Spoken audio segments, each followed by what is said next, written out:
మనమైనటువంటి ఘట్టము. ఈ రాసలీల పూర్తయిపోయిన తర్వాత కృష్ణ పరమాత్మ మళ్ళీ ఆ బృందావనాన్ని చేరుకుంటారు. చేరుకున్న తర్వాత కంసుడు చాలా ఆందోళనలో ఉన్నాడు. కృష్ణుడు ఎక్కడ పెరుగుతున్నాడని. ఈలోగా కంసుడు మరణించవలసిన సమయం ఆసన్నమైపోయిందని తెలుసుకున్న నారదుడు వచ్చాడు. మళ్ళీ వచ్చి ఒక మాట చెప్పాడు. కంసా, ఇన్నాళ్ల నుంచి నిన్ను చంపేవాడు ఎక్కడ ఉన్నాడని కదా నువ్వు చూస్తున్నావు. నేను చెప్పేస్తున్నాను, వసుదేవుడి కడుపునే పుట్టాడు. ఈ వసుదేవుడే కారాగారం తలుపులు తెరుచుకుంటే యమునా నదిని దాటించి నందవ్రజంలో నందుడి దగ్గర పడుకోబెట్టాడు. ఇతని కొడుకే నిన్ను చంపేవాడు అష్టమగర్భంలోనే పుట్టాడన్నాడు. అనగానే వీడి ఇంక తర్వాత మాట వినలేదు. కత్తి తీసి ముందా వసుదేవుడిని చంపేస్తాను, అనవసరంగా వదిలేశాన్ని వెళ్ళిపోతున్నాడు. పిలిచి అన్నాడు, ఇప్పుడు నువ్వు వసుదేవుణ్ణి చంపేస్తే నీ మృత్యువు పోతుందా? ఎందుకు వసుదేవుణ్ణి దేవకీదేవిని చంపడం అంటే వాడికి కక్షాగలేదు. ఎలా ఉంటుందో చూడండి మనస్థితి. క్షమార్పణ చెప్పి వదిలేడు కృష్ణుడు పుట్టినప్పుడు. ఇప్పుడు మళ్ళీ వాళ్ళిద్దరినీ తీసుకొచ్చి బంధించేయమన్నాడు. మళ్ళీ తీసుకొచ్చి బంధించేశారు. బంధించిన తరువాత నారదుడు ఒక మాట చెప్పాడు. నువ్వు ఇలా బంధువులందరికీ ఎందుకు ద్వేషింపబడ్డావో నీకు నేను నీ జన్మ రహస్యం చెప్తాను, విను. ఈ విషయాన్ని మీరు చాలా జాగ్రత్తగా గమనించాలండి. చాలామంది ఓ మాట అంటుంటారు, ఏమండి మా వంశంలో ఒక మహాపురుషుడు పుట్టాలంటారు. మహాపురుషుడు పుట్టాలనుకున్నవాడు మహాపురుషుడు పుట్టడానికి కావలసినటువంటి రీతిలో నడువడు ఉండాలి. ఎలా ఉంటే మహాపురుషుడు పుడతాడో, ఎలా ఉంటే మహాపురుషుడు పుట్టడో మీకు చూపిస్తాను చూడండి. ఇద్దరిది పతివ్రతా ధర్మమే. ఎంత చమత్కారంగా ఉంటుందో చూడండి. నారదుడు చెప్తున్నాడు ఈ రహస్యాన్ని కంసుడితోటి. నీవారు నీకు శత్రువులు, ఎందుకో చెప్తాను చూడన్నాడు. నీ తల్లి మహాపతివ్రత. ఆమె ఒకనాటి సాయంకాలం పుష్పవాటిక యందు విహరిస్తోంది. ఆవిడికి భర్తృ సమాగమ కాంక్ష కలిగింది. ద్రమిళుడనబడేటటువంటి ఒక గంధర్వుడు ఇతరుల యొక్క మనస్సులు కనిపెట్టగలిగిన వాడు అదృశ్య రూపంలో తిరుగుతున్నాడు. ఆ సమయంలో వాడికి ఇతరుల మనస్సు తెలుసు. నీ తల్లి యొక్క మనస్సుని గ్రహించాడు. ఉగ్రసేనుడి యొక్క రూపంలో వచ్చాడు. ఆవిడికి అనుమానం వచ్చింది, నా భర్త కాడేమో అని. అనుమానం వచ్చిన ఉత్తర క్షణం వాడు తన నిజస్వరూపంతో నిలబడ్డాడు. నిలబడితే ఆవిడ ఆగ్రహించింది. వాడన్నాడు, ఇది అలోమ సంపర్కము. ఎందుచేత అంటే ఈ అనులోమ విధానంలో నేను గంధర్వుణ్ణి, నువ్వు మనుష్యకాంతవి. గంధర్వులు మనుష్యకాంతలతో సుఖం అనుభవించవచ్చు. దానివల్ల ఉత్తేజము, చాలా తేజస్సు కలిగినటువంటి కుమారుడు జన్మిస్తాడు. నీకు నేను ఒక గొప్ప వరం ఇస్తున్నాను.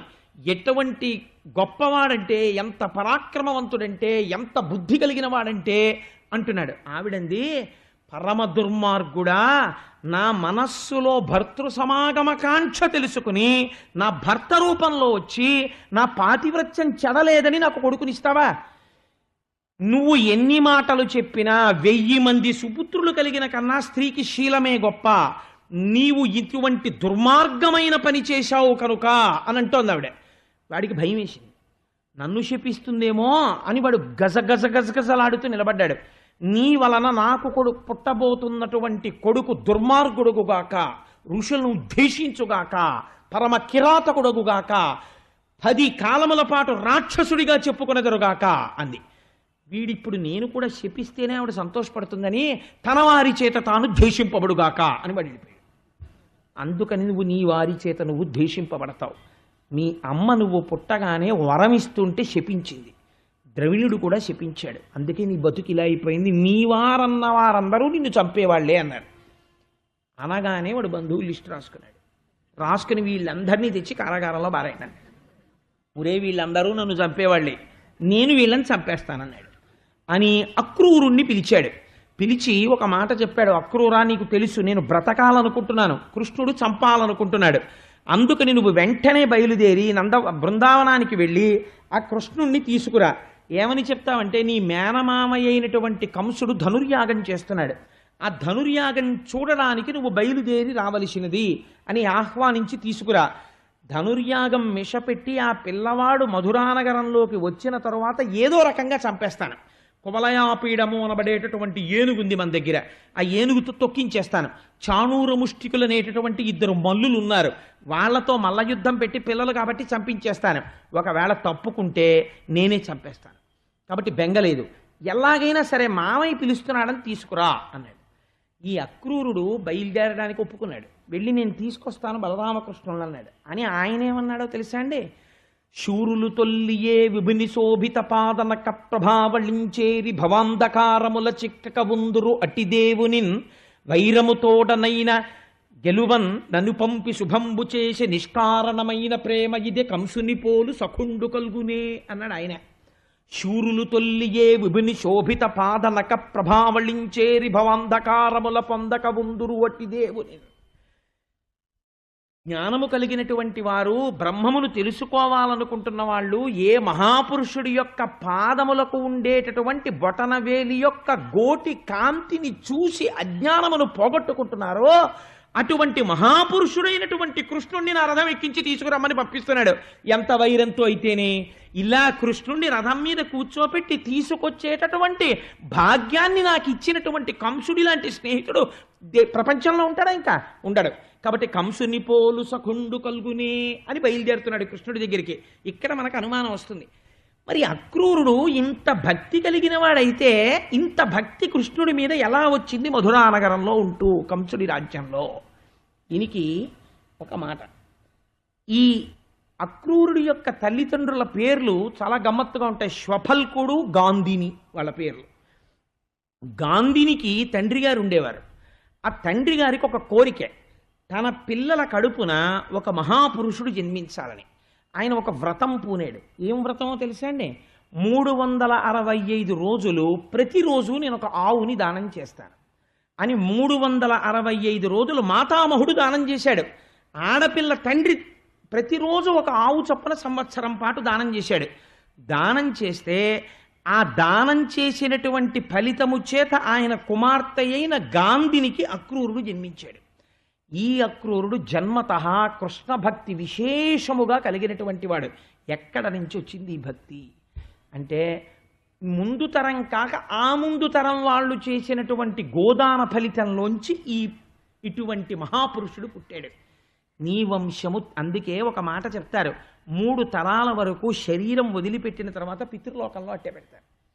ఓన్లీ నీకొక్క ఛాన్స్ ఇస్తాం, ఒకవేళ నీ కొడుకు కానీ నీ మనవడు కానీ నీ మునిమనవడు కానీ, అందుకే తద్దినం పెడితే పితామహ ప్రపితామహ, తండ్రి తాత ముత్తాత చెప్తారు ప్రవర.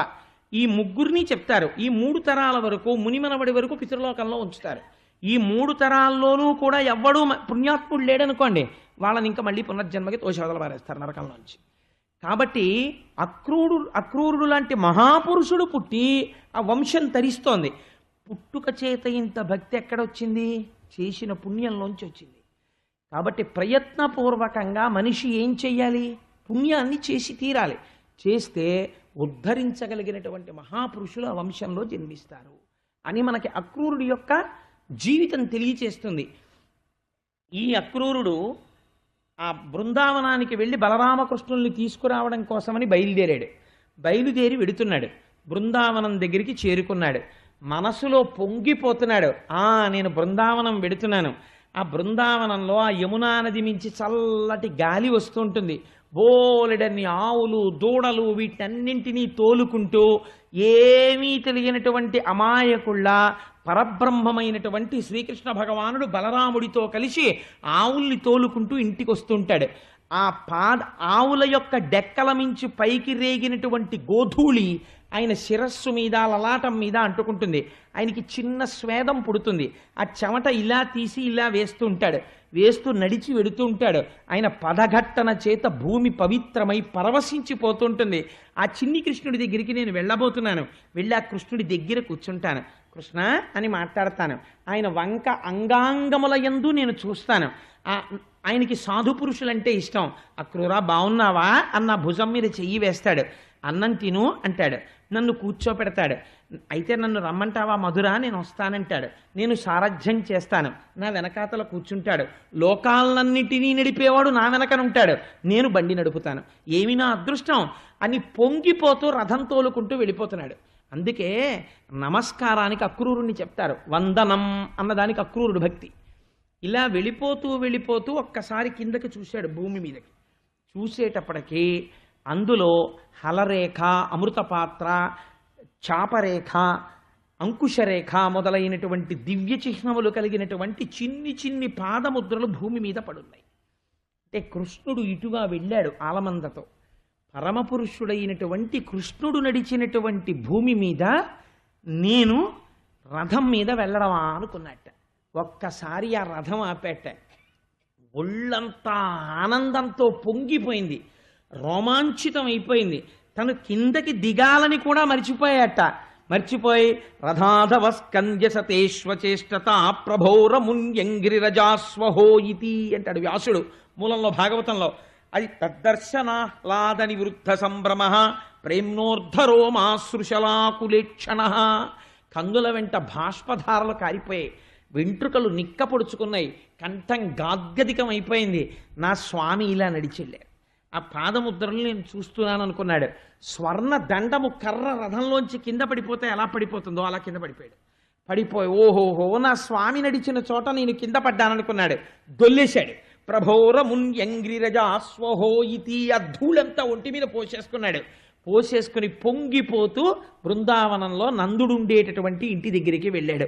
ఆవుల మందల్లో ఏ ఆవు పొదుగు దగ్గర కూర్చుని ఆ శ్రీకృష్ణ పరబ్రహ్మము అంతటా వ్యాప్తి చెందిన నారాయణ తత్వము బృందావనంలో నందుడి ఇంట్లో ఒక ఆవు దగ్గర పాలు పితుకుతోంది కూర్చుని.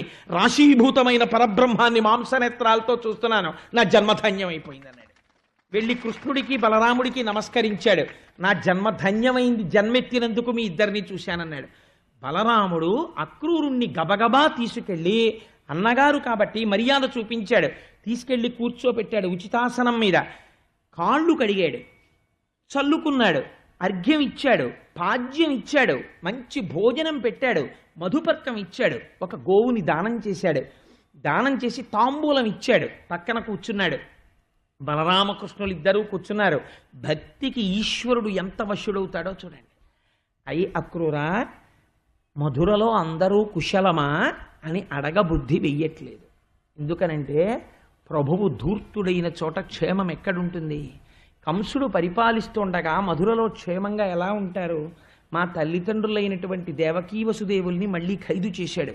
మా అమ్మ దేవకీదేవిని చంపబోయాడు. ధూర్తతనంతో ప్రవర్తిస్తున్నాడు. నువ్వు మహానుభావుడివి, నీ పుట్టుకకి హేతు అయినటువంటి 100 గోవుల దానము చేత పుట్టినటువంటి 365 గోవుల దానము వలన పుట్టినవాడివి. మహానుభావ అక్రూరా, ఏ పని మీద మీరు ఇంత కష్టపడి ఇంత దూరం వచ్చారు నాకు చెప్పవలసింది అన్నాడు. అక్రూరుడు అన్నాడు, మహానుభావ మీకు తెలియని విషయం కాదు, ధనుర్యాగము అనేటటువంటి మిషతో మల్ల యుద్ధాలని ఏర్పాటు చేశాడు కంసుడు. ఆ ధనుర్యాగం మిషతో మేనల్లుళ్ళు కాబట్టి మిమ్మల్ని ఆహ్వానిస్తున్నాడు.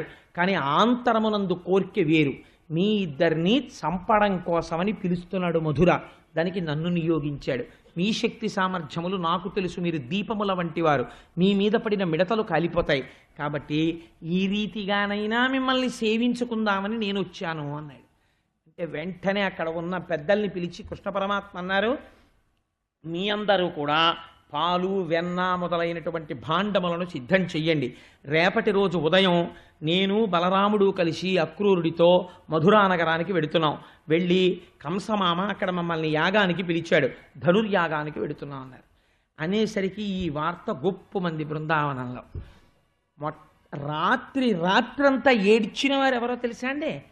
కృష్ణుణ్ణి చూడకపోతే ఒక నిమిషం జీవితం గడపలేనటువంటి వారు గోపకాంతలు. వారంతా అనుబంధం పెంచుకున్నారు.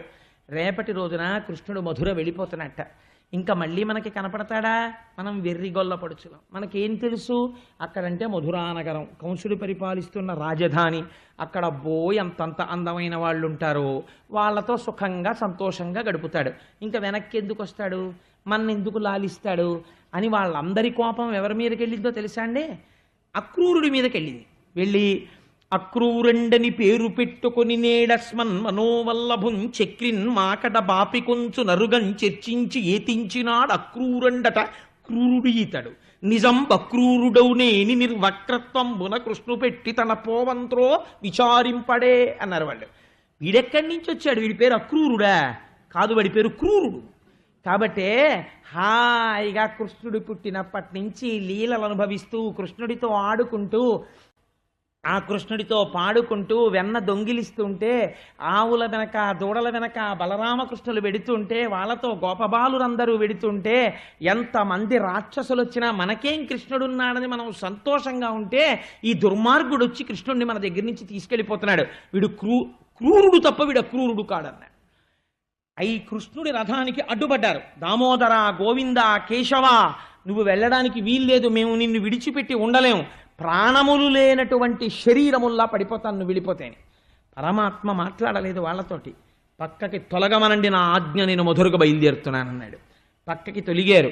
రథం వెళ్ళిపోతోంది. పాపం అసలు యశోదాదేవి దుఃఖమునకు అంతే లేదు.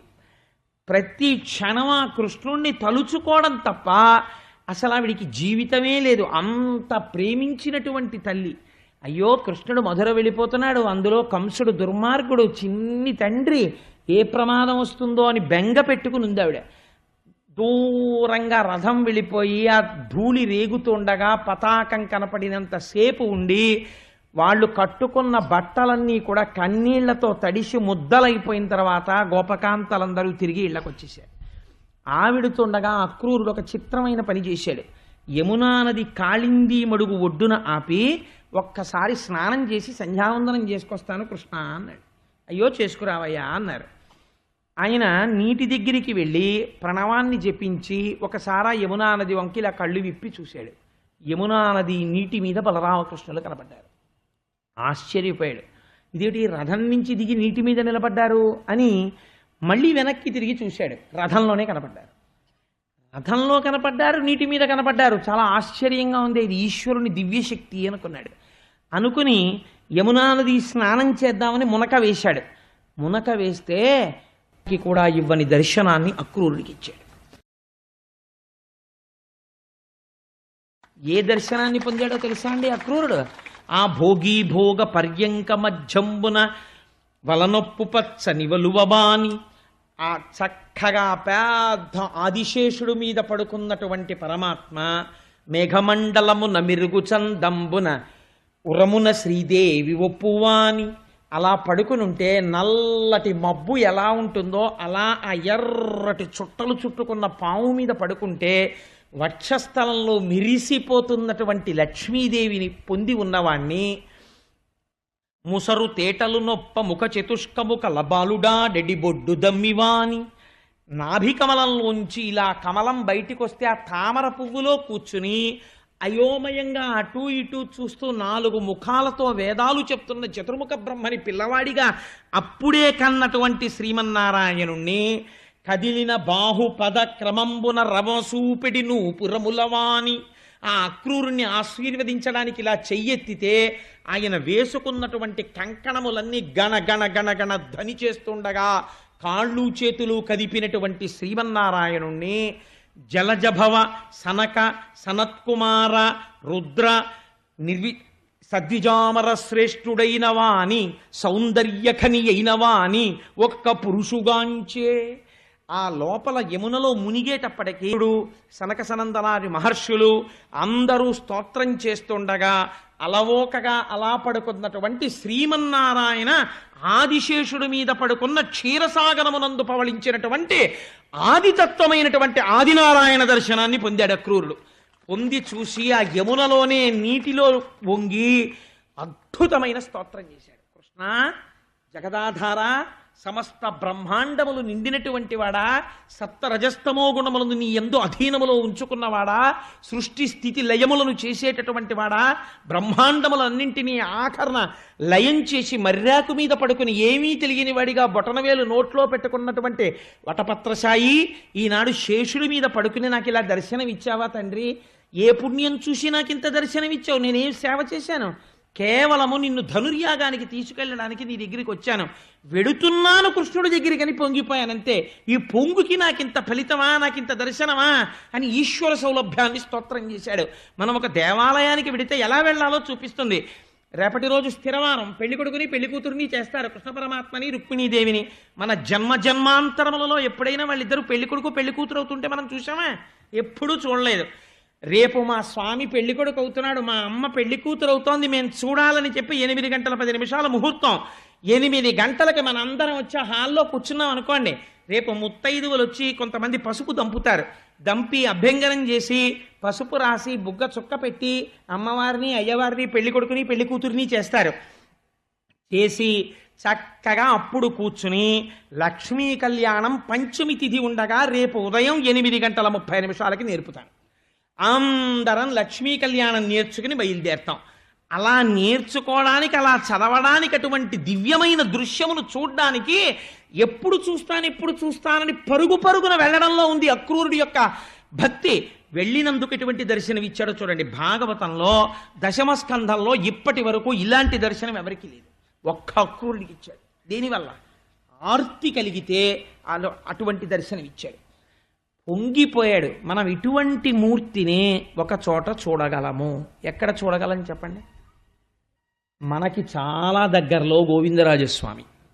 గోవిందరాజస్వామి పెద్ద పాము చుట్ట మీద పడుకుని ఇలా సోల పెట్టుకు పడుకుంటే, నాభికమలంలోంచి ఇలా గోడ మీద చతుర్ముఖ బ్రహ్మగారు, కాళ్ళ దగ్గర శ్రీదేవి భూదేవి మధుకైటభులదేటటువంటి రాక్షసులతో సహా ఆ పొట్ట మీద ఇలా తులసిమాలలో అడ్డంగా వేలాడదీయబడి కన్నులు మూసుకుని ఇలా పడుకుని దర్శనమిస్తాడు. అప్పుడు మీరు ఒక్కసారి అక్రూరుణ్ణి తలుచుకుని, ఈ శ్రీమన్నారాయణ తత్వం యమునలో కనపడింది, నాకు ఇక్కడ కనపడుతోందని మీరు నమస్కరించవచ్చు గోవిందరాజులకి. కాబట్టి అటువంటి దర్శనాన్ని పొంది అక్రూరుడు సాయంకాలం చీకటి పడుతుండగా బలరామకృష్ణులతో కలిసి మధురానగరాన్ని చేరుకున్నాడు. చేరుకుని కృష్ణుణ్ణి ఒక మాట అడిగాడు, నువ్వు మా ఇంటికి వచ్చి ఇవాళ రాత్రికి విడిది చెయ్యవలసినది అని. కృష్ణుడు అన్నాడు, నేను ఇప్పుడు రాను. రాక్షస సంహారము పూర్తయిపోయి కంసుణ్ణి సంహరించిన తరువాత యోగ్యమైన కాలమునందొచ్చి నీ ఇంట నేను తప్పకుండా ఆతిథ్యమును స్వీకరిస్తాను అని మాట ఇచ్చి ఆ రాత్రికి ఊరి బయట పడుకున్నారు బలరామకృష్ణుడు. పడుకుని మరునాడు ఉదయం మధురానగర ప్రవేశం చేశారు.